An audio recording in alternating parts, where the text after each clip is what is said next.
Hi guys, welcome to our YouTube channel. कैसे हैं आप सब। हम उम्मीद कर रहे हैं कि जो 20,000 एमसीक्यू सीरीज हमने स्टार्ट की हुई है आपको बहुत अच्छी लग रही होगी। आपको हमारी टीम के लिए क्या करना है, सिर्फ दो ही काम करने हैं। सबसे पहले आते ही वीडियो को लाइक भी करना है और शेयर भी करना है अपने सारे फ्रेंड्स के साथ जो एग्जाम्स की तैयारी कर रहे हैं। चलिए, दूसरा काम आपको क्या करना है, कंटेंट को बहुत अच्छे से पढ़ना है। कहीं पे कोई दिक्कत आती है तो आपको हमसे पूछना है, पर पढ़ना जरूर है, एक भी दिन का गैप नहीं डालना है। चलिए, जैसा कि आप जानते हैं कि लास्ट कल जो हमने किया था 100 क्वेश्चन जो थे कंप्लीट कर लिए थे। आज हम उससे एक स्टेप आगे करेंगे, नेक्स्ट क्वेश्चन के साथ अपने स्टार्ट करेंगे। चलिए देखेंगे अपना आज का नेक्स्ट क्वेश्चन क्या है। अपना फर्स्ट क्वेश्चन जो है 101 क्वेश्चन है, वो कौन सा है। चलिए स्टार्ट करेंगे आज के पहले क्वेश्चन के साथ। चलिए, पहला क्वेश्चन है आपके पास, interest on public debt is a part of. जो सार्वजनिक ऋण होता है उस पर जो ब्याज होता है, जो हमें उस पर इंटरेस्ट देना होता है या इंटरेस्ट मिलता है, वो किसका भाग होता है। आपको ये बताना है कि interest on public debt is a part of. Options हैं आपके पास, transfer payment by the enterprise, transfer payments by the government, national income या interest payments by household. आपको ये बताना है। जल्दी से देखेंगे इंटरेस्ट ऑन पब्लिक डेट किसका पार्ट है। बहुत इजी है, वो किसका पार्ट है, वो पार्ट है आपका transfer payment by the government का हिस्सा है। जो इंटरेस्ट ऑन पब्लिक डेट है वो किसका हिस्सा है, transfer payment by the government. अब पब्लिक डेट हमारा क्या होता है, पब्लिक डेट मतलब जो हमने जो लोगों का जो भी कर्ज होता है, ऋण होता है, वो। चलिए एक्सप्लेनेशन देख लेते हैं एक बार। इकोनॉमिक्स में अगर हम बात करें ट्रांसफर पेमेंट या गवर्नमेंट ट्रांसफर क्या होता है, या सिंपली ट्रांसफर की अगर हम लोग बात करें वो क्या होता है, उसमें जो सरकार होती है, फॉर एग्जांपल किसी को जैसे किसी के लिए किसी पर्टिकुलर सोशल सिक्योरिटी के लिए या किसी को फाइनेंशियल वेलफेयर देने के लिए, किसी तरीके का एड प्रोवाइड करने के लिए अगर कोई डेट रेज करती है, उसके ऊपर जो इंटरेस्ट होता है वो सरकार को ही पे करना होता है। तो इसलिए जो हमारा फर्स्ट क्वेश्चन है आज का, interest on public date transfer payment by the government का पार्ट होता है। इतना चीज क्लियर है। अगला क्वेश्चन देखेंगे, विच of the following can be used for checking inflation temporarily. मुद्रास्फीति को अस्थायी रूप से नियंत्रित करने के लिए निम्न में से किसका प्रयोग किया जा सकता है।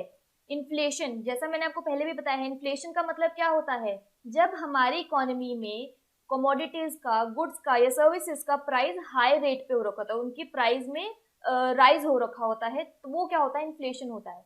आपसे क्वेश्चन में पूछ रहा है कि अगर इन्फ्लेशन को हमने टेम्परेरीली थोड़ी देर के लिए चेक करना हो या इसमें नियंत्रित उस पर रखना हो, नियंत्रित करना हो, तो इसमें से कौन सा जो है हम लोग एक स्टेप ले सकते हैं। ऑप्शंस हैं, increase in wages, decrease in money supply, decrease in taxes या नन ऑफ दीज। हम लोग क्या कर सकते हैं कि कुछ टाइम के लिए अपनी इकोनॉमी में जो मनी सप्लाई है उसको हम लोग कम कर सकते हैं।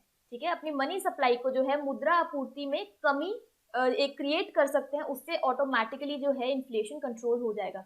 लोगों के पास पैसा ज्यादा होता है तो वो ऑटोमेटिकली डिमांड बहुत क्रिएट करने लगता है, जिसकी वजह से इन्फ्लेशन की प्रॉब्लम आ जाती है इकोनॉमी में। इतनी चीज क्लियर है। अगला क्वेश्चन देखेंगे फटाफट से। यहाँ पे मैंने आपको कॉजेज ऑफ इन्फ्लेशन बताए हैं। कंज्यूमर कॉन्फिडेंस, कंज्यूमर कॉन्फिडेंस क्या होता है, अगर हमें लग रहा है कि आज प्राइजेस किसी कमोडिटी के कम है, कल ज्यादा हो सकते हैं, ऐसी सोच में हमारी जो एक्सपेक्टेशंस होती हैं उसकी वजह से भी दिक्कत हो जाती है। हम लोग आज कम पैसे के कम प्राइस होने की वजह से प्रोडक्ट को ज्यादा खरीदने लग जाते हैं, इवेंचुअली डिमांड क्रिएट होने की वजह से प्राइजेस जो है बढ़ जाते हैं, इन्फ्लेशन की प्रॉब्लम आ जाती है, या सप्लाई में डिक्रीज होने की वजह से भी ऑटोमेटिकली इन्फ्लेशन की प्रॉब्लम फेस करनी पड़ती है। इतनी चीज क्लियर है।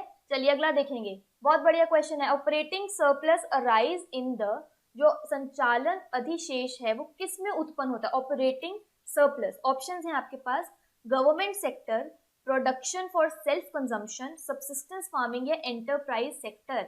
ऑपरेटिंग सरप्लस वो किस में अराइज होता है, हमारा गवर्नमेंट सेक्टर में अराइज होता है आपका ऑपरेटिंग सरप्लस। देखिए, ऑपरेटिंग से मतलब ही समझ में आता है कि सबसे पहली चीजें प्रोडक्शन से रिलेटेड है। ऑपरेशन, कहीं काम हो रहा होगा, कहीं एक्टिविटीज हो रही हैं, ठीक है, वहीं पे ऑपरेटिंग होगा कहीं।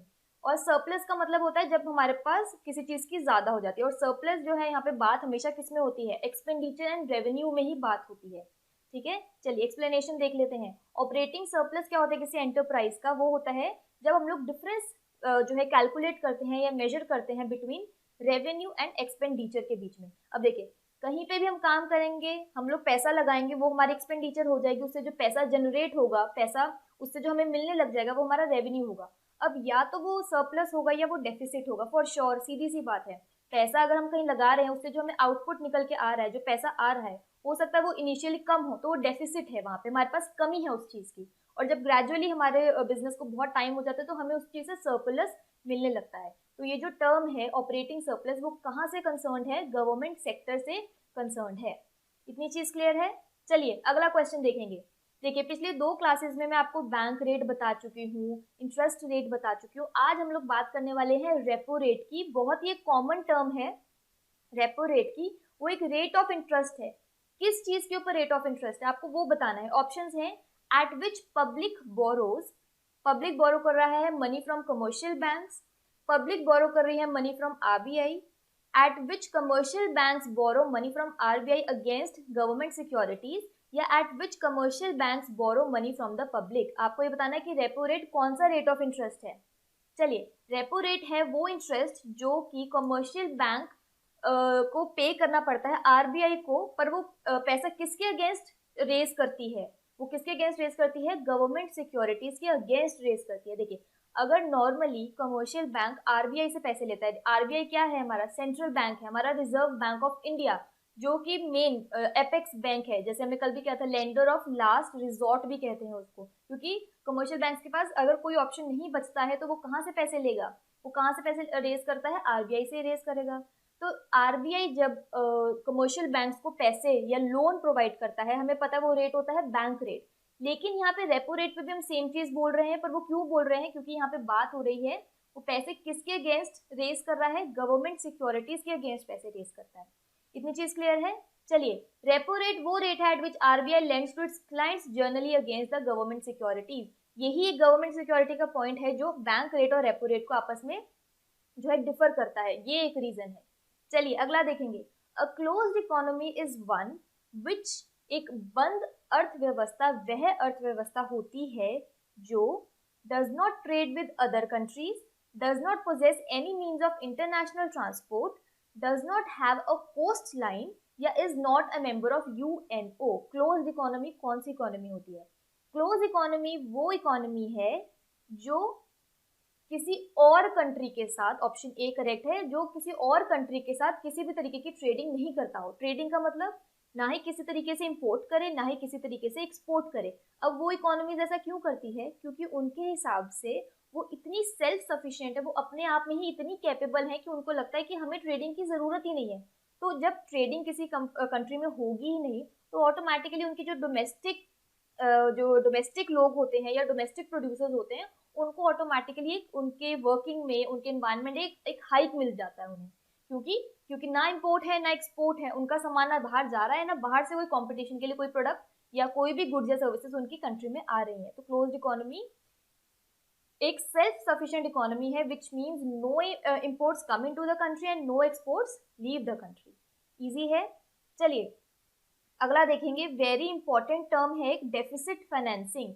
डेफिसिट फाइनेंसिंग एक इंस्ट्रूमेंट है घाटे का वित्त पोषण किसका उपकरण है? Monetary policy, credit policy, fiscal policy या टैक्स पॉलिसी। आपको बताना है कि डेफिसिट फाइनेंसिंग इनमें से किसका इंस्ट्रूमेंट है। वो किसका इंस्ट्रूमेंट है? Very easy, option C, fiscal policy का, जो हमारे राजकोषीय नीति होती है उसका पार्ट है। देखिए, अब डेफिसिट फाइनेंसिंग अगर हम नॉर्मली बात सुनते हैं, हम लोग कहते हैं कि इकोनॉमी में पैसे की कमी आने की वजह से आरबीआई को पैसे इशू करने पड़े, उन्होंने न्यू करेंसी जो है इशू की है। वो कौन करता है? पहली बात तो आरबीआई। और वो क्यों करते हैं? Due to deficit financing. Deficit मतलब हमारे पैसे, किसी भी चीज में कमी आना। और यहाँ पे किसकी बात हो रही है? फाइनेंसिंग की। हमारे पैसों में, हमारी मनी सप्लाई में कमी आ जाने की वजह से न्यू करेंसी इशू करनी पड़ती है, जिसको हम बोलते हैं डेफिसिट फाइनेंसिंग। जो किसका इंस्ट्रूमेंट है? फिस्कल पॉलिसी का। मतलब आपको ऑप्शन सी बिल्कुल करेक्ट है यहाँ पे।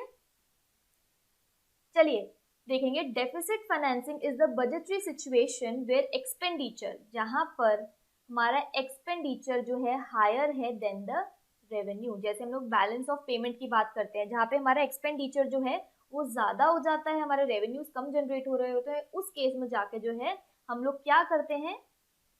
आइदर प्रिंटिंग ऑफ करेंसी करनी पड़ती है या हमें बोरोइंग करनी पड़ती है उस एक्सपेंडिचर रेवेन्यू के गैप को, जो उनमें गैप आ जाता है उसको कम करने के लिए डेफिसिट फाइनेंसिंग का सहारा लेना पड़ता है। इतनी चीज क्लियर है? चलिए अगला क्वेश्चन देखेंगे।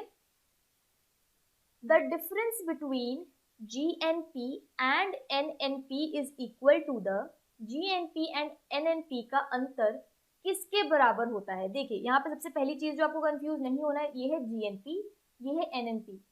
GDP भी हो सकता था, यहाँ NDP भी हो सकता था, तो आपको चीजें बिल्कुल क्लियर रखनी है। GDP है या GNP है? GNP क्या है हमारा?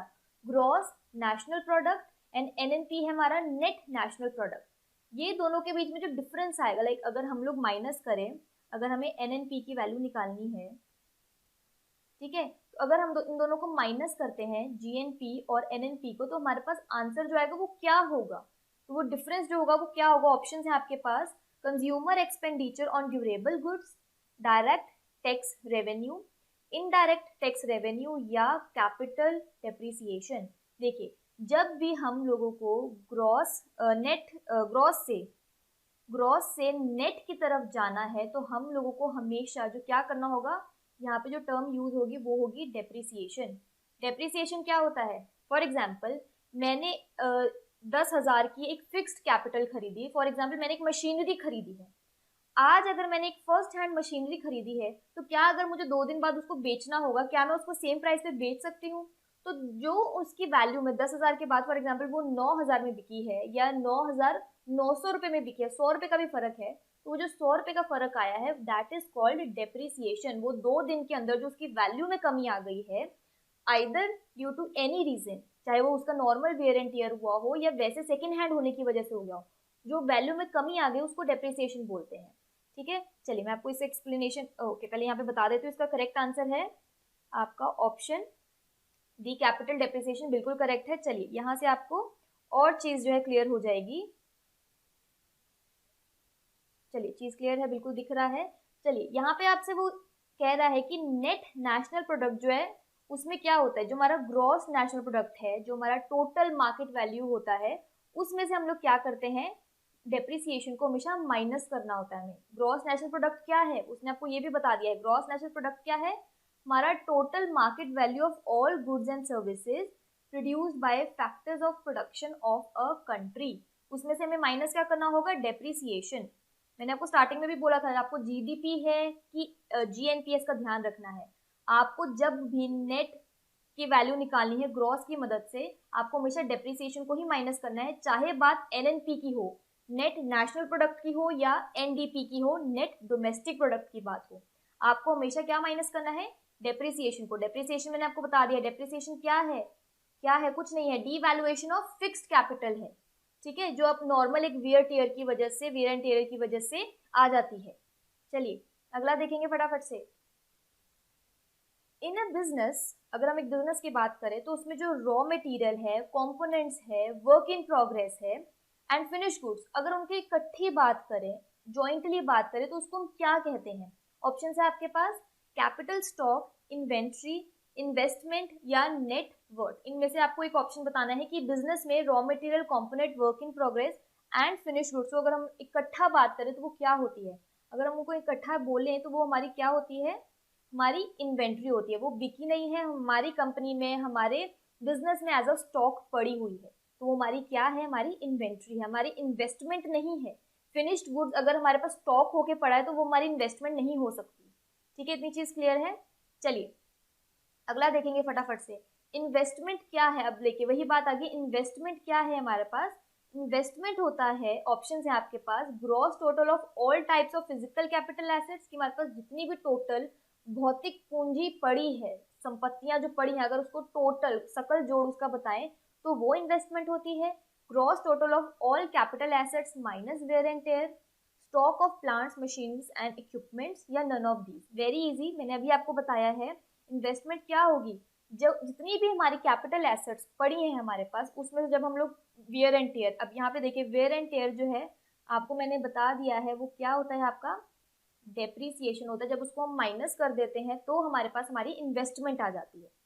चलिए नेक्स्ट देखेंगे, the ratio of banks cash holdings to its total deposit liabilities is called the.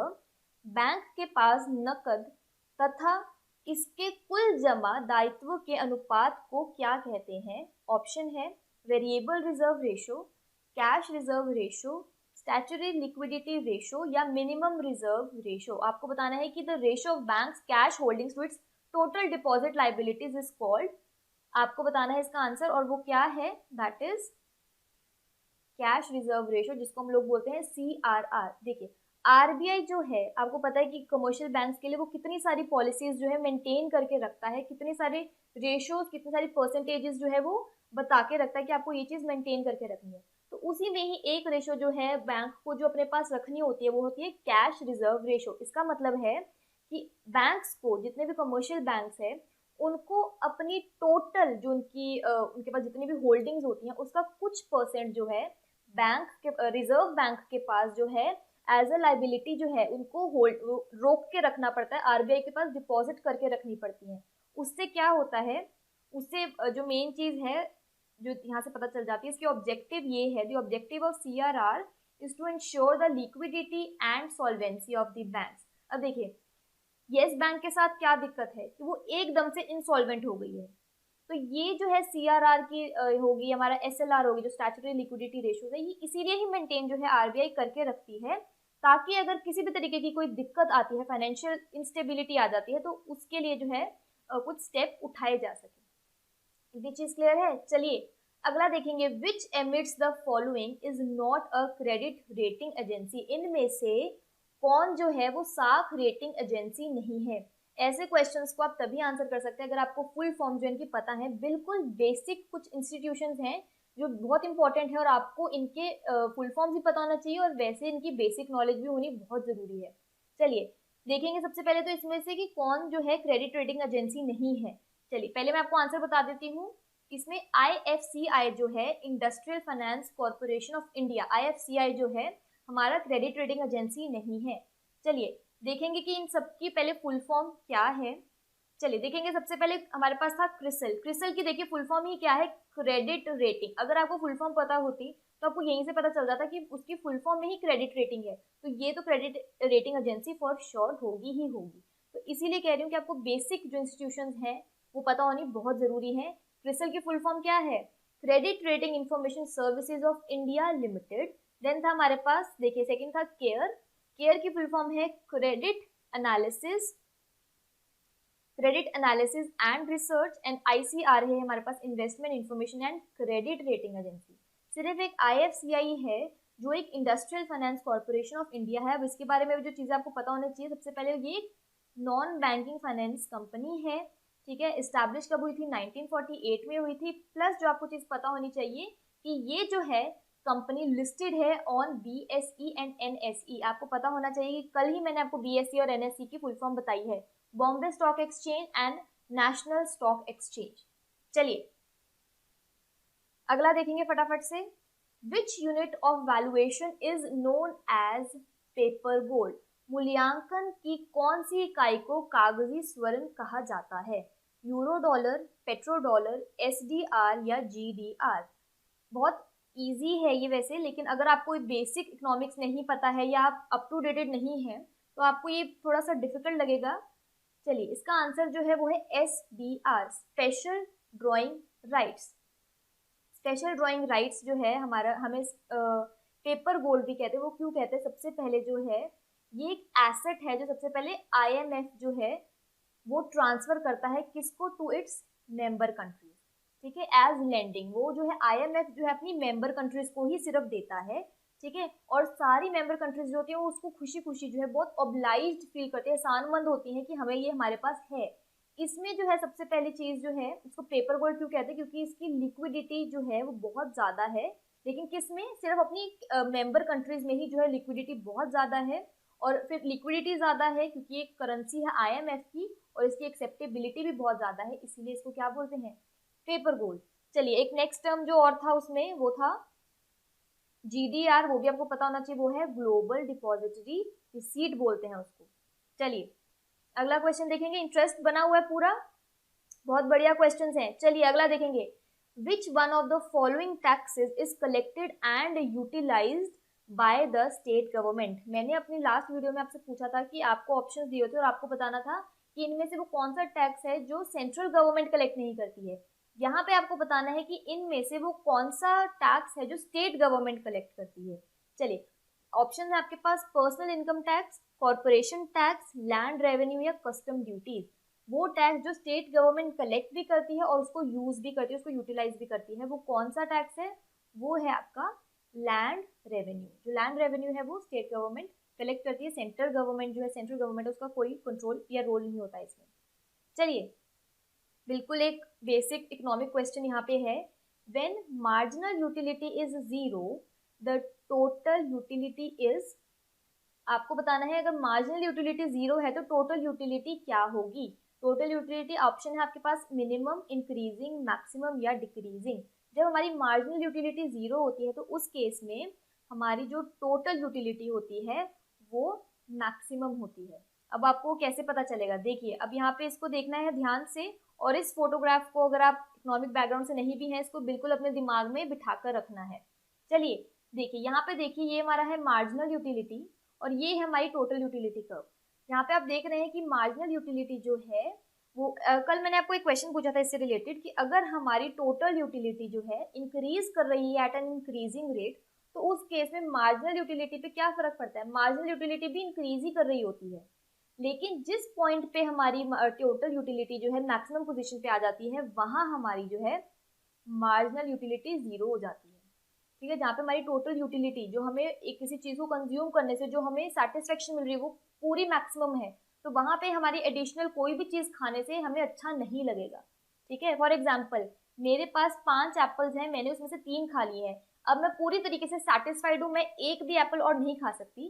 तो इसलिए जो एक एडिशनल मतलब एक मार्जिनल एक एक्स्ट्रा खाने से जो मुझे यूटिलिटी अब नहीं मिलने वाली, इसलिए जहाँ पे मेरी यूटिलिटी फुल हो चुकी है, मैं टोटल फुली हो चुकी हूँ खाकर, मैं और नहीं खा सकती, वहां पर मेरी जो मार्जिनल यूटिलिटी है एडिशनल खाने की हिम्मत नहीं होगी, वहां पे मेरी मार्जिनल यूटिलिटी जीरो हो जाएगी। यहाँ पे क्वेश्चन वही था कि अगर मेरी मार्जिनल यूटिलिटी किसी चीज को एक्स्ट्रा कंज्यूम करने की वो क्षमता है ही नहीं, वो जीरो है, वहां पे टोटल यूटिलिटी क्या थी आपकी, वहां पे टोटल यूटिलिटी मैक्सिमम थी। अब इस एप्पल के एग्जाम्पल से याद रखेंगे, कभी नहीं भूलेंगे। चीज क्लियर है? चलिए अगला क्वेश्चन देखेंगे फटाफट से।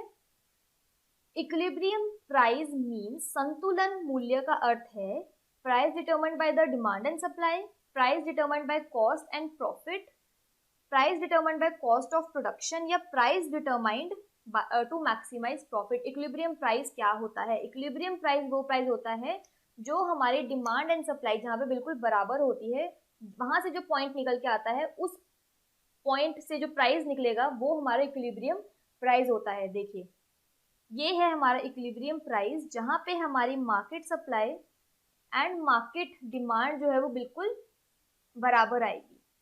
चलिए अगला देखेंगे, then aggregate supply exceeds aggregate demand. जब हमारे पास जो सप्लाई है वो बहुत ज्यादा है और एग्रीगेट डिमांड जो है वो बहुत कम है, तो उससे क्या फर्क पड़ने लग जाएगा? सीधी सी बात है, हमारी पास जो है चीजों की इन्वेंट्री स्टॉक इकट्ठा होने लग जाएगा, इन्वेंट्रीज एक्यूमुलेट होने लग जाएंगी।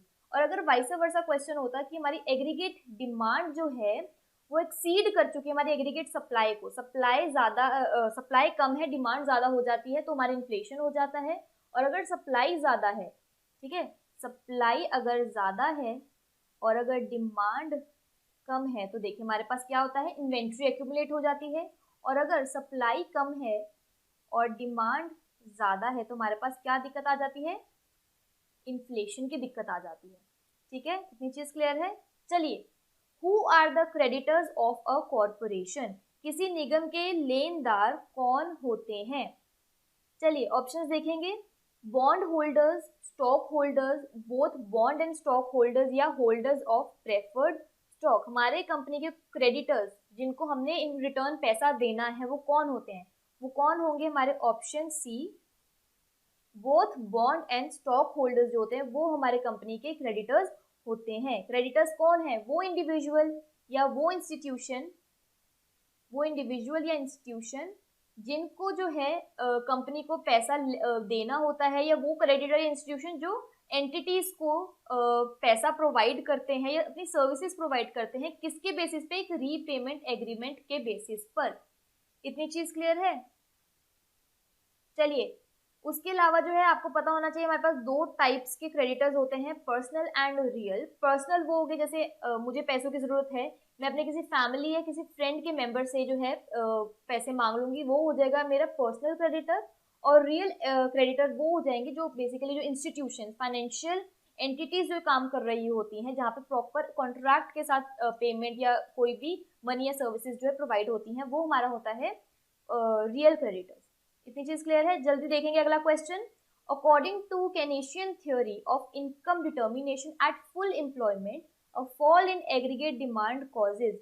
कीन्स की थ्योरी की बात यहाँ हो रही है। मैं आपको कीन्स के बारे में एक फटाफट से चीज बता देती हूँ। नंबर वन, वो हमारा एक नियो क्लासिकल इकोनॉमिस्ट है, ठीक है, था, ठीक है नहीं था। कीन्स जो है हमारा कौन था, एक नियो क्लासिकल इकोनॉमिस्ट था। प्लस जो चीज आपको ध्यान रखनी है इसके अलावा, वो मॉडर्न मैक्रो इकोनॉमिक्स के ऊपर उसने जो फर्स्ट जो थियोरीज थी वो कीन्स ने दी थी, मॉडर्न मैक्रो इकोनॉमिक्स पे, ठीक है। चलिए अब यहाँ पे वो क्वेश्चन में वो कह रहा है, देखिए सबसे पहले तो देखेंगे कि कीन्स की थ्योरी एग्जैक्टली क्या थी। कीन्स ने क्या बोला, कीन्स ने कहा कि उसने अपनी थ्योरी में जो केनीशियन थ्योरी ऑफ इनकम डिटर्मिनेशन में उसने दो तीन चीजों के बारे में बोला। उसने कहा कि पहले वो क्या फोकस कर रहा था, output, income, employment and then उसकी डिमांड।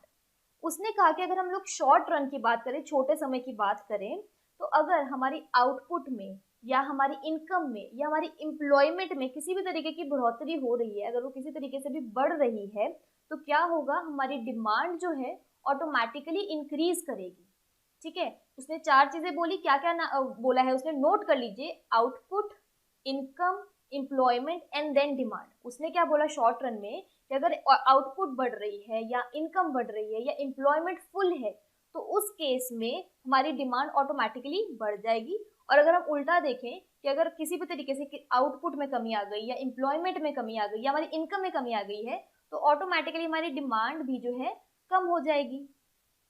इतनी चीज क्लियर है।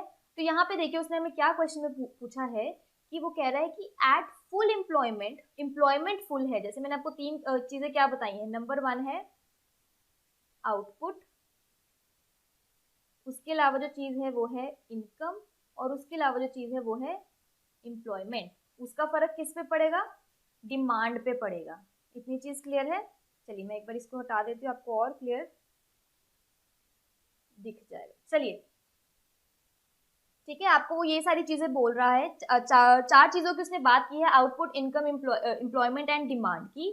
वो कह रहा है कि एम्प्लॉयमेंट जो है वो तो फुल है, लेकिन फिर भी डिमांड में जो है कमी आ गई है, तो वो ऑब्वियस बात है आउटपुट और इनकम की वजह से ही होगी, ठीक है। इनमें कोई कमी आई है इन दोनों में से किसी एक चीज में, उसी वजह से डिमांड कम हुई है, क्योंकि उसने क्या बोला है कि एम्प्लॉयमेंट फुल है, ठीक है, एम्प्लॉयमेंट फुल है, लेकिन फिर भी जो एग्रीगेट डिमांड है वो फॉल हो गई है। तो किसकी वजह से आई होगी, वो किसकी वजह से आई होगी, जब जो है price of output and resources जो है वो कम हो जाएगी, इस वजह से आई होगी, ठीक है। चलिए यहाँ पे एक्सप्लेनेशन देख लीजिए। इन शॉर्ट रन, जो सेम मैंने आपको भी बताया है, in short run the level of income, output और employment is determined by the, किसकी वजह से, aggregate, determined by the level of aggregate effective demand. और अगर शॉर्ट रन में हम बात करें, higher level of aggregate demand will result in greater output, income and employment, और उसका उल्टा इफेक्ट भी वही रहेगा। चलिए अगला देखेंगे फटाफट से। चलिए अगला क्वेश्चन देखेंगे। डीवैल्यूएशन जो है, डीवैल्यूएशन मतलब जब हमारी करेंसी की प्राइसेस जो है वो गिर जाती है। Devaluation usually causes the internal prices to, अवमूल्यन के से आमतौर पर आंतरिक कीमतें जो क्या होंगी, फॉल, राइज, रिमेन अनचेंज्ड या नन ऑफ द अबव। डीवैल्यूएशन की वजह से हमारी इंटरनल प्राइस, हमारी कंट्री की विद इन प्राइजेस को क्या फर्क पड़ेगा, जो उसकी विद इन प्राइजेस जो हैं दे विल रिमेन अनचेंज। देखिए सीधी सी बात है, डीवैल्यूएशन जो है हमें कैसे पता चलता है, जब हम लोग अपनी किसी और कंट्री के साथ, किसी फॉरेन कंट्री के साथ अपने करेंसी को कंपेयर करते हैं। तो यहाँ पे इंटरनल प्राइसेस पे तो कोई फर्क ही नहीं पड़ेगा, क्योंकि अगर इस स्टेट में मैं रुपी यूज कर रही हूँ, तो मैं किसी और स्टेट में जाऊंगी, वहां पे भी मैं रुपी ही यूज कर रही हूँ, तो कंपैरिजन तो कोई है ही नहीं। तो इंटरनल प्राइसेस जो है डीवैल्यूएशन की वजह से कंप्लीटली अनचेंज्ड रहता है। चलिए फटाफट से देखेंगे, सेम एक्सप्लेनेशन है यहाँ पर। चलिए अगला देखेंगे। A seller or buyer protects his business or holdings from changing prices and takes action against it. It is known as, जब एक सेलर और बायर जो अपने बिजनेस या होल्डिंग को प्रोटेक्ट करके रखता है बार बार प्राइस में चेंज होने की वजह से और उसके अगेंस्ट एक एक्शन लेता है, तो इस एक्टिविटी को या इस स्टेप को क्या बोलते हैं? इस स्टेप को बोलते हैं डिफेंस। इसको बोलते हैं डिफेंस, बचाव करना। ठीक है, चलिए अगला क्वेश्चन देखेंगे। Evaluating all the options to find out the most suitable solution to business problems is interdisciplinary activity. It is called, जब हम लोग एक बिजनेस की बात कर रही हूँ मैं यहाँ पे, जब एक बिजनेसमैन जो है अपनी बिजनेस प्रॉब्लम के लिए हर पॉसिबल वे आउट निकालने की कोशिश करता है, हर बेस्ट सुटेबल सोल्यूशन निकालता है, तो इस एक्टिविटी को, इस इंटरडिसिप्लिनरी एक्टिविटी को क्या बोलते हैं? इसको बोलते हैं ऑपरेशनल रिसर्च। जब वो अपनी सारी बिजनेस प्रॉब्लम्स को सॉल्व करने के लिए सारी एक्टिविटी लगा देता है, सारी एफर्ट लगा देता है, उसको बोलते हैं ऑपरेशनल रिसर्च। इतना क्लियर है? देखेंगे फटाफट से अगला question. Basic infrastructure facilities in economics are known as, जो एक इकोनॉमिक्स के, हम इकोनॉमी में भी बात करें अगर, एक बेसिक इंफ्रास्ट्रक्चर फैसिलिटी कौन सी होती है? बेसिक हमारी क्या रिक्वायरमेंट है, वो क्या है? हमारी एजुकेशन है, किसी के लिए स्कूल बनवाना, यूनिवर्सिटी बनवाना, किसी के लिए घर बनवाना, हॉस्पिटल्स बनवाना, ये एक किसी भी इकोनॉमी में एक बेसिक इंफ्रास्ट्रक्चर फैसिलिटी होती है। तो इसके ऊपर जो भी खर्चा किया जाता है वो खर्चा होता है सोशल ओवरहेड कैपिटल, सामाजिक उपरिव्यय पूंजी। इतनी चीज क्लियर है? चलिए बिल्कुल उसी कॉन्सेप्ट को फॉलो करते हुए वैसे ही क्वेश्चन एक और है next. What are the main components of basic social infrastructure of an economy? एक इकोनॉमी में जो हम लोग, मैंने भी बात की बेसिक सोशल इंफ्रास्ट्रक्चर की, उसका मेन कंपोनेंट्स कौन से है? जैसे मैंने आपको बताया किसी एक आम इंसान की बेसिक रिक्वायरमेंट क्या है? एजुकेशन। एजुकेशन के लिए हमें क्या चाहिए? स्कूल, यूनिवर्सिटीज चाहिए है। उसकी हेल्थ, हेल्थ के लिए उसको क्या चाहिए? हॉस्पिटल्स चाहिए हैं, डॉक्टर्स चाहिए, नर्सेज चाहिए। तो सेम वे जो है यहाँ पे जो है ऑप्शन बी बिल्कुल करेक्ट हो जाएगा, health, education and civil amenities. ठीक है, उसकी जो बेसिक नागरिक सुविधाएं हैं वही उसकी social infrastructure, basic social infrastructure है। चलिए देख लेते हैं यहाँ पे और क्या बात हुई है, क्या क्या इंक्लूड करता है? हेल्थ केयर में हॉस्पिटल्स, एजुकेशन में schools and universities, public facilities में आ जाएगा community housing and prisons, transportation में जो रेलवेज एंड रोड। देखिए अब जो करंटली सिनेरियो चल रहा है उसमें यही प्रॉब्लम है कि हम लोग घर में बंद है, लेकिन हमें पता है कि हमारी बेसिक रिक्वायरमेंट क्या है? इवेंचुअली खाना ही है, फूड ही है। हम लोग घर के अंदर है तो हमारी शेल्टर की प्रॉब्लम भी है। जो लोग बाहर है उनको बेसिक दिक्कत ही यही है, पलायन करने का उनका बेसिक प्रॉब्लम ही यही है, क्योंकि उनके पास खाना या रहने के लिए जगह नहीं है। ठीक है, ये उनकी बेसिक एक्चुअली सोशल इंफ्रास्ट्रक्चर होती है। चलिए फटाफट से अगला देखेंगे, वही कीन्स थ्योरी को से रिलेटेड क्वेश्चन है। Which of the following concepts are most closely associated with J.M. Keynes? Options हैं control of money supply, marginal utility theory, indifference curve analysis या मार्जिनल एफिशिएंसी ऑफ कैपिटल। यहाँ पे देखिए उसने किसकी बात की थी? उसने बात की थी एम्प्लॉयमेंट की, उसने बात की थी डिमांड की, इनकम की, तो ये सारी आउटपुट की। तो यहाँ पे वो किसकी बात कर रहा है? बेसिकली वो कैपिटल, जो हम लोग पैसा इन्वेस्ट कर रहे हैं एक आउटपुट को प्रोड्यूस करने में और इनकम लगा रहे थे उस सामान को खरीदने में, उसकी प्रॉपर जो है एफिशिएंसी जो है, उससे एडिशनल एफिशिएंसी जो है वो प्रॉपर मिल रही है कि नहीं, वो जो था J.M. कीन्स की थ्योरीज का पॉइंट ऑफ व्यू था। मेनली मुद्दा जो है उसका यही है। ठीक है, जहां पे इकोनॉमिक आउटपुट की बात आ जाएगी वहां पे कैपिटल की बात जरूर आएगी। यहाँ पे सेम जैसे मैंने आपको बताया कि वो मैक्रो इकोनॉमिक थ्योरीज बताता है शॉर्ट रन के लिए, यहाँ पे सेम वही एक्सप्लेनेशन है। चलिए अगला देखेंगे, the best measure to assess a country's economic growth is, किसी भी देश की आर्थिक वृद्धि का सर्वश्रेष्ठ माप कौन सा है? कौन सा है? ऑप्शन है per capita income at constant prices, per capita income at current prices, gross domestic product at current prices या gross national product at current prices. आपको ये बताना है कि बेस्ट मेजर क्या होगा इकोनॉमिक ग्रोथ के लिए, वो कौन सा होगा? ऑप्शन ए पर capita income at constant price. अगर स्थिर कीमतें हैं तो उस केस में पर व्यक्ति की जो आय है उसके पास वो परचेजिंग पावर उतनी है कि नहीं, ये जो है बेस्ट इकोनॉमिक ग्रोथ जो है उससे हमें पता चलती है। चलिए अगला देखेंगे, सेम एक्सप्लेनेशन है यहाँ पर। अगला देखेंगे, बहुत इंटरेस्टिंग क्वेश्चन है। Which nationalised bank of India has a shining star as its emblem? Bharat के किस राष्ट्रीयकृत बैंक के प्रतीक चिन्ह पर एक चमकता हुआ सितारा है। फटाफट से अपना दिमाग घुमा लीजिए। ऑप्शन है आपके पास Syndicate Bank, Indian Bank, Bank of India, Bank of Baroda. कौन से बैंक के जो सिंबल है उसके ऊपर एक शाइनिंग स्टार एम्बलम की तरह बना हुआ है, वो कौन सा बैंक है? वो है बैंक ऑफ इंडिया। चलिए यहाँ से अब आप कभी नहीं भूलेंगे, बैंक ऑफ इंडिया जो है ऐसा स्टार बना हुआ है, इसकी जो एम्बलम है, एम्बलम की क्या बना हुआ है? एक स्टार, शाइनिंग स्टार बना हुआ है। चलिए अगला क्वेश्चन देखेंगे। ट्रांसफर अर्निंग और alternative cost is otherwise known as variable cost, implicit cost, explicit cost या अपॉर्चुनिटी कॉस्ट। आपको बताना है कि ट्रांसफर अर्निंग को हम लोग और क्या बोलते हैं। देखिए इसका जो आंसर है वो है अपॉर्चुनिटी कॉस्ट। अब अपॉर्चुनिटी कॉस्ट क्या होता है, यहाँ पे क्वेश्चन जो है वो आता है कि अपॉर्चुनिटी कॉस्ट क्या है। देखिए फॉर एग्जाम्पल, मैं आपको एग्जाम्पल से बता देती हूँ कि मेरे पास है एक एप्पल और है मेरे पास एक मैंगो। एप्पल भी है 5 रुपीज का और मैंगो भी है 5 रुपीज का। अब ये कंप्लीटली मुझ पर है कि मुझे एप्पल खरीदना है कि मैंगो खरीदना है। ठीक है, चलिए मैंने यहाँ पे देखा कि चलो मैंने एप्पल खरीद लेती हूँ, मैंने एप्पल को बाय कर लिया है, एप्पल खरीद लिया है, मैंगो छोड़ दिया है। तो जो मैंने मन जो है अपना सेटिस्फेक्शन जो है छोड़ दिया मैंगो के लिए, मुझे मैंगो भी खाना था लेकिन मेरे पास खुद 5 रुपए ही थे, मैं एक ही चीज खरीद सकती थी। तो एक चीज को खरीदी लेकिन दूसरी चीज को जो मैंने छोड़ दिया है, अपने मन को मार के एप्पल खरीदा है, तो मैंगो की जो कॉस्ट थी जो मैंने छोड़ दी है वो होती है हमारी अपॉर्चुनिटी कॉस्ट। इसको ट्रांसफर अर्निंग क्यों बोलते हैं? क्योंकि हम लोगों ने जो अपनी अर्निंग कहीं लगानी थी बट चलो उसकी प्रॉज एंड कॉन्स को देखते हुए हमने दूसरी जगह ट्रांसफर कर दी, इसलिए उसको ट्रांसफर अर्निंग को अपॉर्चुनिटी कॉस्ट भी बोलते हैं। ऐसे एग्जाम्पल्स आप लोग जो छोटे छोटे एग्जाम्पल्स है लेकिन इसका जो कॉन्सेप्ट है वो कभी नहीं भूलेंगे इससे।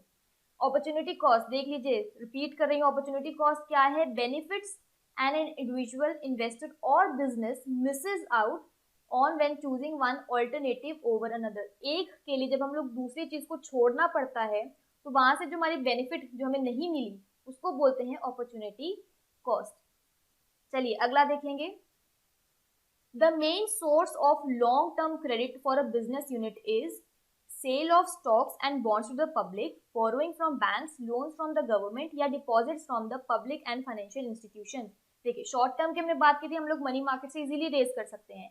जब हम लोग लॉन्ग टर्म की बात करते हैं, एक बिजनेस यूनिट को पैसा चाहिए लॉन्ग टर्म के लिए, तो वो क्या प्रेफर करेंगे कि पैसा जो है उनको ज्यादा इंटरेस्ट बाहर ना पे करना पड़े। तो उस केस में वो लोग क्या करते हैं? वो करते हैं sale of stocks and bond to the public. अपने ही शेयर्स को, अपने ही स्टॉक्स को जो है वो पब्लिक को बेच देते हैं, पैसा रेज कर लेते हैं। तो इससे क्या होता है कि उनको बार बार इंटरेस्ट पे नहीं करना पड़ता है जो उनको एक्चुअली लोन लेने पर करना पड़ता है। चलिए वही एक्सप्लेनेशन है यहाँ पे। चलिए अगला देखेंगे। State which of the following is correct. The consumer price index reflects. चलिए स्टेट आपको बताना है कि कंज्यूमर प्राइस इंडेक्स जो है इसमें बेस्ट क्या एक्चुअली रिफ्लेक्ट करता है। देखिए कंज्यूमर प्राइस इंडेक्स यहीं से आपको पता चल रहा है, कंज्यूमर है और प्राइस है। वो प्राइस जो कंज्यूमर जो है उसके, वो प्राइस जिसकी वजह से कंज्यूमर की जो वो गुड्स और सर्विसेज परचेज करेगा उस पर इफेक्ट आएगा। ठीक है, चलिए ऑप्शंस हैं आपके पास। Standard of living, the extent of inflation in the price of consumer goods, the increasing per capita income, the growth of the economy. ठीक है, कंज्यूमर प्राइस इंडेक्स क्या रिफ्लेक्ट करता है? वो रिफ्लेक्ट करता है कि इन्फ्लेशन की वजह से कंज्यूमर गुड्स की प्राइस पे क्या फर्क पड़ा है, तो उसकी वजह से उनकी जो गुड की बास्केट होती है, बेसिकली जो सामान वो खरीद के लाते हैं उस पर क्या फर्क पड़ता है, that is consumer price index. ठीक है, the extent of inflation the price of consumer goods.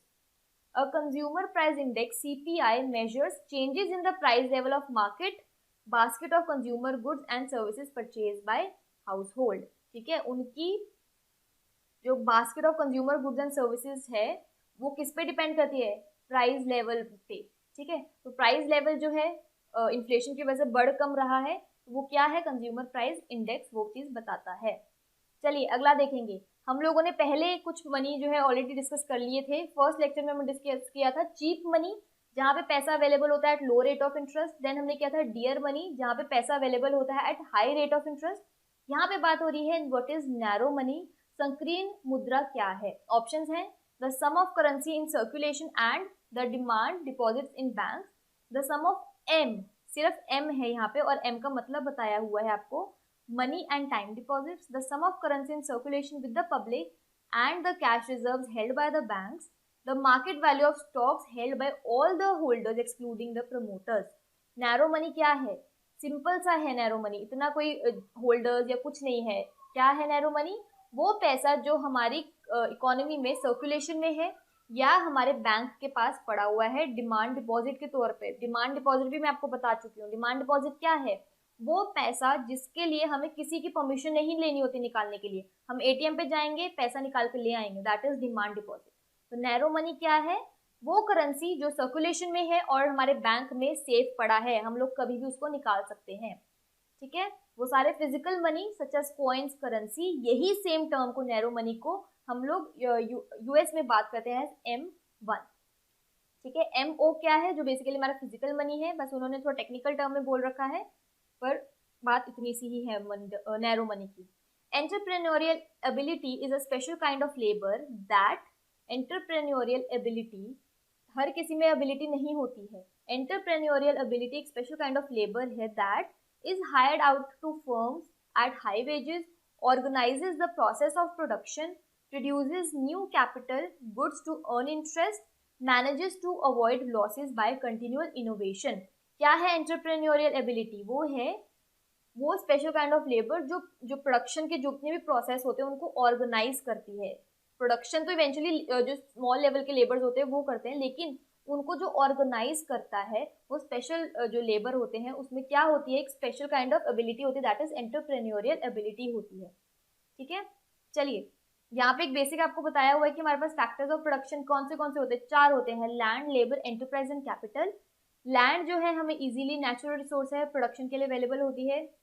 Labour क्या है? हमारा कैपिटल है, ह्यूमन कैपिटल है. और जो नॉर्मल कैपिटल क्या है? जो पैसा हम लोग उसमें लगा रहे हैं. एंटरप्राइज क्या है? वो एंटरप्रेन्योर जो है वो तीनों हमारे लैंड, लेबर, कैपिटल को जो इकट्ठा कर रहा है वो हमारा है एंटरप्राइज. चलिए फटाफट से देखेंगे अगला question. Equilibrium is a condition that can. Equilibrium एक कंडीशन है that never change only if some outside factor change only if some internal factor changes, या change both due to internal और external factor. Very simple. Equilibrium एक हमारा stability का condition जो है, जरूरी नहीं है कि सिर्फ आउटसाइड फैक्टर्स या जरूरी नहीं है कि सिर्फ इनसाइड फैक्टर्स की वजह से ही चेंज हो सकता है वो दोनों फैक्टर्स की वजह से वो इफेक्ट हो सकता है. ठीक है, इंटरनल फैक्टर्स मतलब लेबर के बीच में कोई क्लैश हो गया है या हमारे जो मैनेजर्स हैं उनके बीच में कोई क्लैश हो गया जिसकी वजह से कंपनी अप एंड डाउन हो गई. एक्सटर्नल फैक्टर्स क्या हो गए? फॉरेन कंट्री में अगर कोई चेंजेस आ गई है, हमारे स्टॉक में कोई दिक्कत हो गई है, गवर्नमेंट पॉलिसी, सब क्या है? बाहरी फैक्टर्स है जिनको हम कंट्रोल नहीं कर सकते. तो इक्विलिब्रियम कंडीशन वो कंडीशन है जो चेंज हो सकती है, इंटरनल एक्सटर्नल दोनों फैक्टर्स की वजह से चेंज हो सकती है. चलिए अगला क्वेश्चन देखेंगे. Devaluation of money means. Devaluation मैं आपको बार बार बता चुकी हूँ, जब हमारी करेंसी में गिरावट आ जाती है, हमारी करेंसी की वैल्यू कम हो जाती है. इसका क्या मतलब होता है?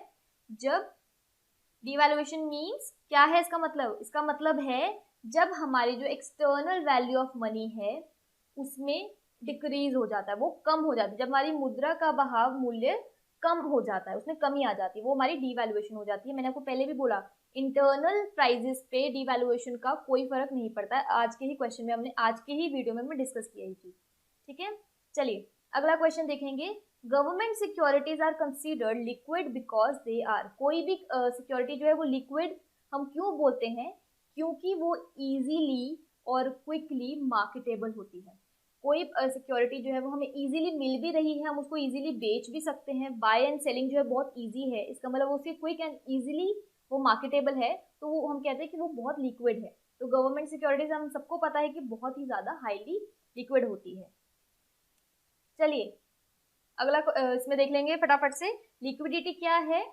कि हम लोग जो उस पर्टिकुलर एसेट को या सिक्योरिटी को है वो हम उसको क्या कर सकते हैं? इजीली खरीद भी सकते हैं और बेच भी सकते हैं without affecting the assets price. बिना एसेट की प्राइस में किसी भी तरीके की कमी लाए हम लोग उसको खरीद बेच सकते हैं.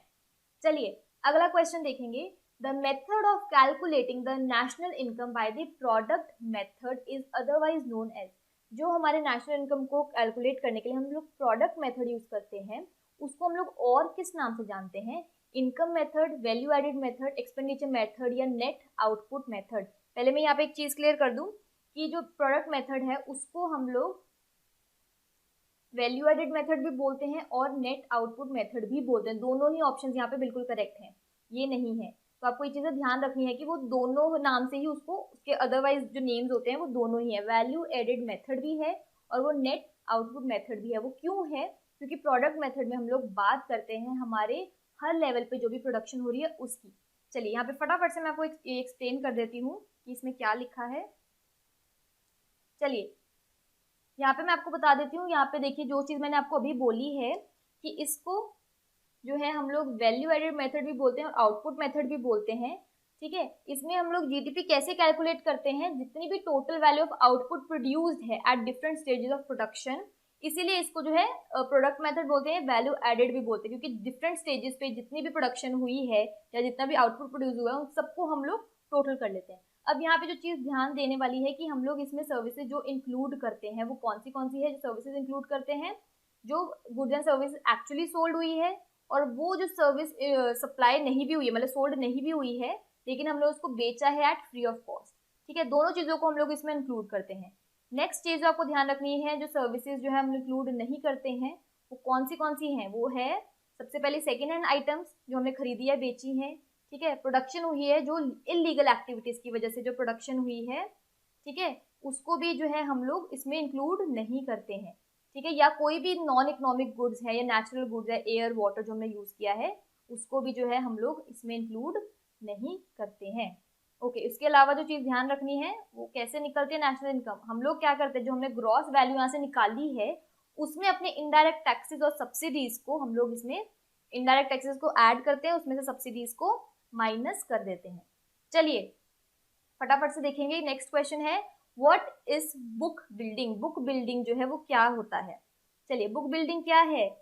ऑप्शंस है preparing the income and expenditure laissez of a company, उसने आपको पहले बता दिया उसको क्या बोलते हैं, बुक कीपिंग बोलते हैं। Manipulating the profit and loss statements of a company, वो नहीं है, ठीक है, ये चीज नहीं है, ये भी नहीं है। A process of inviting subscriptions to a public offer of securities essentially through a tendering process, ये है इसका करेक्ट आंसर। बुक बिल्डिंग क्या है? जहां पे आपको जो बेसिकली इनिशियल जो प्रोसेसिंग होती है या इनिशियल आपको ऑफरिंग्स होती है, पब्लिक ऑफरिंग्स होती हैं, वहां पे जो भी तरीके की बुक कीपिंग की तरह ही जो प्रोसीजर फॉलो होते हैं, ऑर्गेनाइजेशन होती है।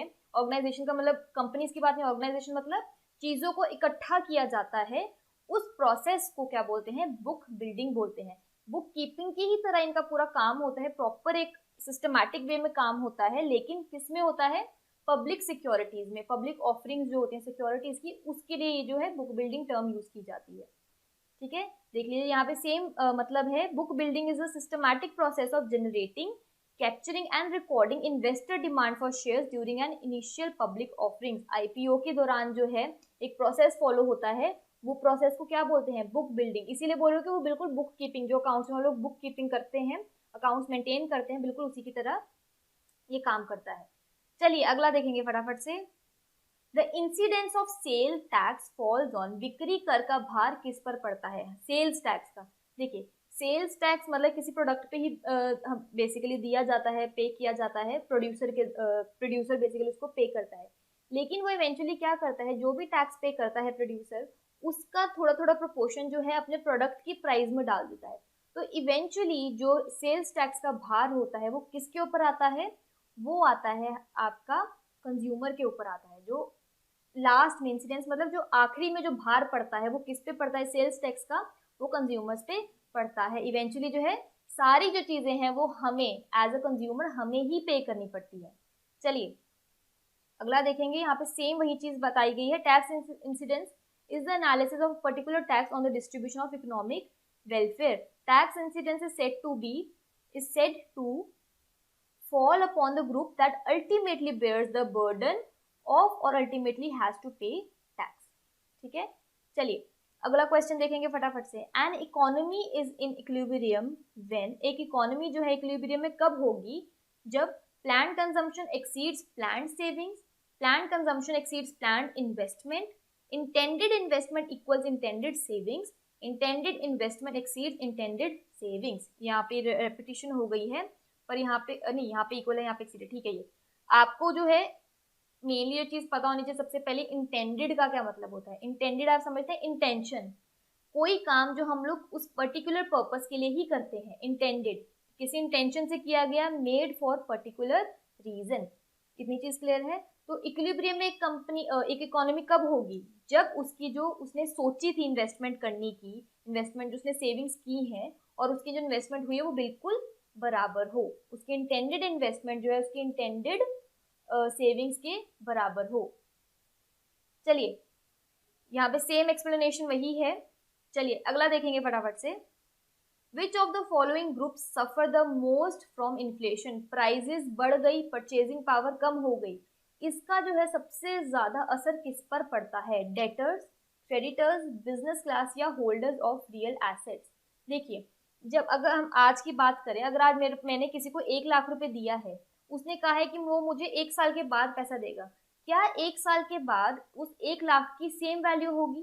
तो यहाँ पे वही मतलब है, क्योंकि देखिए प्राइजेस हर चीज के साल दर साल बढ़ते रहते हैं, तो इसकी वजह से जो सबसे ज्यादा सफर करता है इन्फ्लेशन की वजह से, वो कौन सफर करता है, वो होता है क्रेडिटर, जो लेनदार होता है, क्योंकि एक थोड़े टाइम के बाद जो है पैसे की मनी की जो वैल्यू है वो गिर जाती है।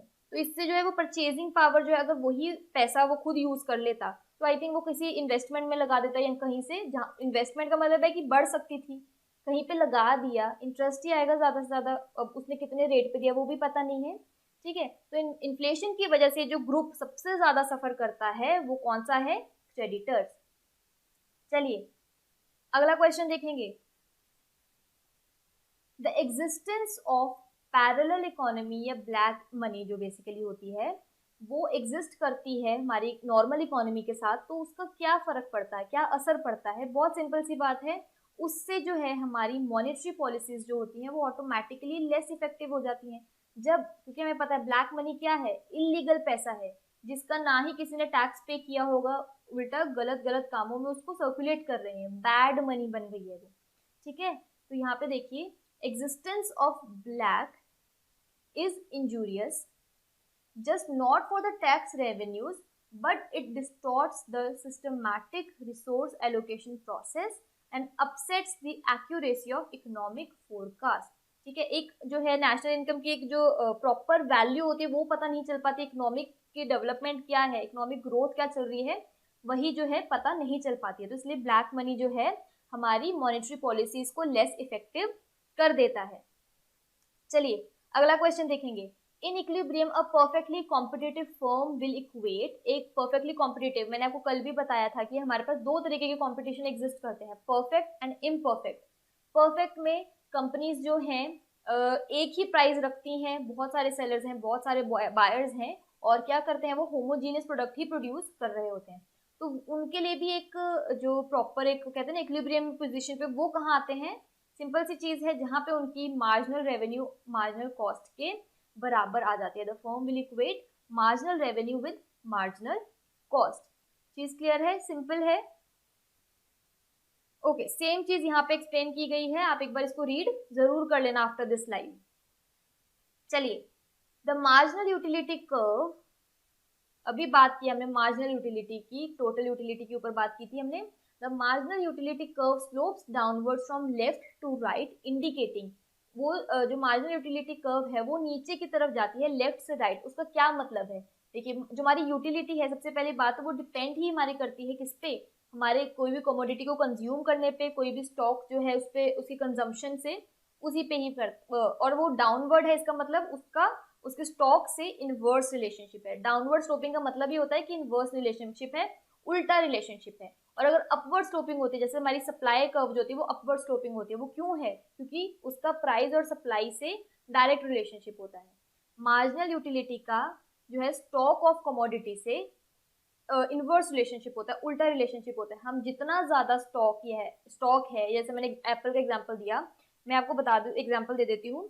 सपोज मेरे पास वही 5 एप्पल्स हैं, मैंने 3 एप्पल्स जो है खा लिए हैं, 3 एप्पल्स के बाद चौथा एप्पल खाने की मेरी हिम्मत ही नहीं है, तो इसलिए जो है जितना और खाऊंगी तो मेरी उससे जो यूटिलिटी, उससे जो मुझे सेटिस्फेक्शन मिलेगी वो कम कम होती रहेगी। इसीलिए जितना स्टॉक मैं करती रहूंगी अपने आप को, उससे मेरी यूटिलिटी कम होती रहेगी, इसका मतलब है उनमें उल्टा रिलेशन है, इनवर्स रिलेशनशिप है। जितना ज्यादा मैं खाऊंगी उतनी ज्यादा जो है मेरी हर एक्स्ट्रा चीज से सेटिस्फेक्शन जो है वो कम होती रहेगी। ठीक है, चलिए यहाँ पे सेम डायग्राम से वही चीज एक्सप्लेन की गई है जो ऊपर वाले क्वेश्चन में मैंने एक्सप्लेन कर दी है। अगला क्वेश्चन देखेंगे फटाफट से। If price of an inferior good falls, its demand automatically जो है राइज करेगी। क्योंकि हमारे दिमाग में एक बहुत ही सिंपल सी चीज है कि अगर हम लोग एक इंफीरियर गुड खरीद रहे हैं, एक सस्ता सामान खरीद रहे हैं, तो वो सस्ता सामान की अगर प्राइस बढ़ गई है तो हमें लगता है कि ओके प्रोडक्ट जो है वो बहुत अच्छा हो गया। नहीं, यहाँ पे जो आंसर होगा होगा कि अगर इंफीरियर गुड की प्राइस कम हो गई है तो उसकी डिमांड जो है वो भी फॉल हो जाएगी। क्योंकि हमें इंफीरियर गुड है, सस्ता सा सामान है, हमें लगेगा कि ओके ये अच्छा तभी है अगर इसकी प्राइस ज्यादा है। यहाँ पे उसने क्या बोला है, प्राइस फॉल हो गई, तो उसकी डिमांड जो है वो भी उसके साथ फॉल हो जाएगी, क्योंकि इसमें डायरेक्ट रिलेशनशिप है। ठीक है, चलिए अगला क्वेश्चन देखेंगे। What is referred to as depository services. Depository services क्या है, ये हम लोग पहले भी क्वेश्चन लास्ट उसमें कर चुके हैं। देखिए बीच बीच में मैं आपको क्वेश्चन जो पुराने वाले भी दे रही हूँ एक आध एक आध, ताकि यहाँ से आपको टेस्ट आपका हो जाए, ताकि आपको कोई दिक्कत, अगर आपको कोई गलत हो भी रहा है तो आपको पता चल जाए कि मेरी यहाँ पे गलती है, मुझे वो एक बार रीवॉच करनी है उस चीज को। ठीक है, what is referred to as depository service. वो एजेंसीज होती हैं जो हमारी सिक्योरिटीज को सेफ कीपिंग रखती है। ठीक है, हमारी सिक्योरिटीज को बचा कर रखती है, हमारे को बेस्ट जो है सजेशन देती है कि हमें अपना पैसा यहाँ लगाना चाहिए या यहाँ नहीं लगाना चाहिए। हमें दोनों तरीके से जो है सिक्योरिटीज प्रोवाइड कराती हैं, सर्टिफिकेटेड भी और अनसर्टिफिकेटेड भी। सर्टिफिकेटेड मैंने आपको बताया था किस फॉर्म में, डीमैट फॉर्म में हमें सिक्योरिटीज प्रोवाइड कराते हैं। चलिए अगला देखेंगे फटाफट से। इकोनॉमिक रेंट रेफर्स टू, आर्थिक किराया से आशय है इकोनॉमिक रेंट, वो रेंट या वो पेमेंट जो हम लोग किसी लैंड को यूज करने पर पे करते हैं। ठीक है, इतनी चीज क्लियर है। चलिए रेंट क्या है, रेंट होता है जो एक सपोज कोई किराया है, बेसिकली हिंदी में अगर बात करें किराया किसी चीज को यूज करने पे, चाहे वो मशीन हो चाहे वो लैंड हो, किराया हमें मिलता है। एक टेनेंट जो है हमारा किराएदारों में रेंट पे करता है। जब हम लोग लैंड यूज करते हैं तो उसके रेंट को हम लोग बोलते हैं इकोनॉमिक रेंट। चलिए ये इन्फॉर्मेशन है, आपको एक्सप्लेन कर दी है। आप एक इसको रीड जो है रिवाइज करना अब आपका काम है, आपको इसको अच्छे से पढ़ना है। चलिए फटाफट से देखेंगे अगला question. Average revenue means, revenue मतलब जो हमें इनकम जनरेट हो रही है। एवरेज का मतलब क्या होता है, हम कह रहे थे कि ऑन एन एवरेज हम लोग जो देख लेंगे, सबको देख लेंगे और उसमें से हम उसको डिवाइड कर देंगे। ठीक है, एवरेज देख लेंगे। तो एवरेज का मतलब क्या है, एवरेज का मतलब है the revenue per unit of commodity sold. एक यूनिट की एवरेज रेवेन्यू, एवरेज का मतलब ये होता है कि हम लोग जब सारे को नहीं उसमें से एक आध चीज को उठाते हैं और ऑन एन एवरेज चीज को चेक कर लेते हैं। तो एवरेज रेवेन्यू आपका क्या है, the revenue per unit of commodity sold. Option A बिल्कुल करेक्ट है। चलिए यहाँ पे मैंने आपको समझा दिया है, यहाँ पे मेंशन कर दिया है कि एवरेज रेवेन्यू क्या है, revenue per unit of commodity sold. और हम उसकी वैल्यू कैसे निकालते हैं, जब टोटल रेवेन्यू जो जनरेट होता है हमारा उसमें से हम लोग क्वांटिटी को माइनस कर देते हैं। चलिए अगला देखेंगे फटाफट से। The measure of workers real wage, दो तरीके की वेज होती है, nominal and real wage. Nominal wage क्या है, जो ओवरऑल जो एक अमाउंट जो पे किया जाता है that is nominal wage. Real wage जहाँ पे बात आ जाती है, रियल वेज क्या होता है, बेसिकली वो होता है जो उसकी इवेंचुअली परचेजिंग, उसकी परचेजिंग पावर है, उसके सामान खरीदने की जो परचेजिंग कैपेसिटी बन जाती है, हमने वेजेस पे कर दिए, वो है नॉमिनल वेज। लेकिन उससे वो कितना सामान खरीद पा रहा है, कि वो इन्फ्लेशन की वजह से वो सामान खरीद पा भी रहा है कि नहीं, दैट इज द उसकी उस वेज की जो एक्चुअल वैल्यू है, दैट इज रियल वेज। और वो किससे पता चलता है, the purchasing power of his earnings से। ठीक है, चलिए यहाँ पे सेम चीज एक्सप्लेन कर दी गई है। नेक्स्ट क्वेश्चन देखेंगे। When there is one buyer, एक ही बायर है और बहुत सारे सेलर्स हैं। देखिए अगर क्वेश्चन में कंफ्यूज नहीं होना है, अगर आपसे कहें कि एक सेलर है और बहुत सारे बायर्स हैं, आपको पता है वो क्या होता है, वो होता है मोनोपोली। ठीक है, लेकिन यहाँ पे क्वेश्चन में उसने बोला है कि एक बायर है, मतलब सामान खरीदने वाला एक है लेकिन सेलर्स बहुत ज्यादा हैं, तो उस सिचुएशन को हम लोग क्या बोलते हैं, उस सिचुएशन को हम लोग बोलते हैं सिंगल बायर राइट, एकल क्रेता अधिकार बोलते हैं उसको। ठीक है, सिंगल बायर राइट, एक बायर बहुत सारे सेलर्स। सेम जो है यहाँ पे बता दिया गया है कि मोनोपोली क्या है, जब एक बायर जो है फेस करता है बहुत सारे सेलर्स को। ठीक है, मोनोपोली नहीं है यहाँ पे, सिंगल बायर राइट है यहाँ पे, आंसर जो है सिंगल बायर राइट, बिल्कुल ठीक है। ठीक है, चलिए, the standard of living in a country is represented by it's, एक कंट्री की जीवन स्तर मतलब रहने के तरीकों को, स्टैंडर्ड ऑफ लिविंग को हम लोग कैसे रिप्रेजेंट करते हैं, वो कैसे पता चलता है, एक कंट्री की स्टैंडर्ड ऑफ लिविंग कैसे पता चलती है हमें, उसकी पर कैपिटा इनकम से। एक एक बंदा जो है वो किस तरीके से रह पा रहा है, कितना अर्न कर रहा है, उसी से ही जो है एक कंट्री की स्टैंडर्ड ऑफ लिविंग जो है पता चलती है। चलिए, ओके, एक्सप्लेनेशन दे दी गई है कि पर कैपिटा इनकम क्या है, वो income mean income within an economic aggregate such as a country और a city. It is calculated by taking a measure of all sources of income in the aggregate and dividing it by total population. ये same चीज मैं आपको पहले भी जो है explain कर चुकी हूँ, तो आपको एक बार अपने आप से अब देखना है। वेरी थोड़ा सा टेक्निकल क्वेश्चन है। Buoyancy of a tax is defined as, कर में उछाल को किस रूप से परिभाषित किया जाता है। ऑप्शन है आपके पास, percentage increase in tax revenue, percentage increase in tax base, increase in tax revenue, percentage increase in tax coverage, increase in tax revenue, increase in tax base, percentage increase in tax revenue, increase in tax coverage. Buoyancy of tax, सबसे पहले तो आपको मैं ये बता देती हूँ कि बायोंसी ऑफ टैक्स होता क्या है।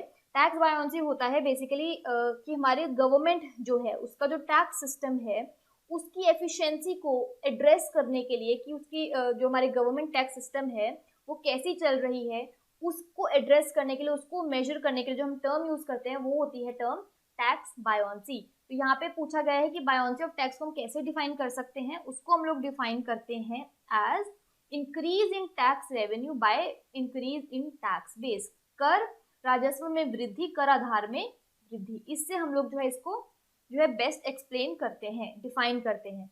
ठीक है, चलिए, यहाँ पे वही चीज एक्सप्लेन कर दी गई है। वो किसका इंडिकेटर है, to measure efficiency and responsiveness of revenue mobilization in growth mobilization in response to growth in the gross domestic product या नेशनल इनकम। अगर मैं सिर्फ अगर मीनिंग की बात करूं, मैंने आपको बता दिया है मीनिंग क्या है इसका, कि हम लोग गवर्नमेंट की जब टैक्स सिस्टम को जो है मेजर करने की कोशिश करते हैं, उसकी एफिशिएंसी देखते हैं, that is tax buoyancy basically. ठीक है, जब हम लोग उसी में ही बात करें टैक्स सिस्टम का कैसे पता चलेगा कि हमारी जीडीपी और नेशनल इनकम में कितना ग्रोथ आया है, उसी से ही हमें पता चलता है। ठीक है, चलिए, ये था हमारा आज का लास्ट 150th क्वेश्चन जो था हमने कवर कर लिया है।